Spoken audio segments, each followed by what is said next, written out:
Friends, পরীক্ষার মরশুম চলছে। এখন পড়ার সময় একদম প্রথম শ্রেণী থেকে দশম শ্রেণী পর্যন্ত গোটা পশ্চিমবঙ্গে আগস্টের ফার্স্ট উইকে পরীক্ষা শুরু হবে।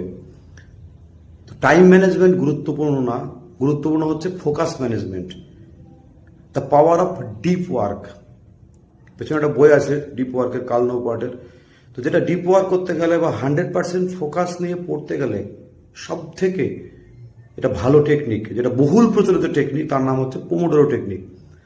তোমাদের এখন টানা পড়তে হবে। যে টানা পড়তে গেলে কিন্তু টানা পড়া সম্ভব হয় না, বই নিয়ে বসে থাকাই হয়। কি করতে হবে, যে 25 মিনিট একদম 100% ফোকাস দিয়ে পড়ো, সমস্ত রকম ডিস্ট্রাকশন, মোবাইল, সমস্ত কিছু দূরে রেখে 5 মিনিট ব্রেক নাও, আবার 25 মিনিট পড়ো, 5 মিনিট ব্রেক নাও, আবার 25 মিনিট পড়ো, 5 মিনিট ব্রেক নাও।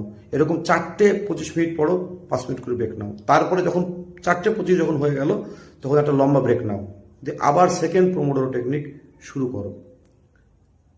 এইভাবে পড়লে দেখবে যে যেহেতু তুমি সেই 25 মিনিট তুমি সমস্ত কিছু বহির্জগৎ থেকে মনটাকে বিচ্ছিন্ন করে একদম একাগ্র চিত্তে 100% ফোকাস দিয়ে পড়ছো আর কি। আর তাহলে দেখবে তোমার পড়াটা খুব দ্রুত এবং সহজেই মনে থাকবে দীর্ঘদিন, এবং এই পরীক্ষার সময় এই লাস্ট মুহূর্তের পড়াটা খুব এফেক্টিভ হবে। ধন্যবাদ।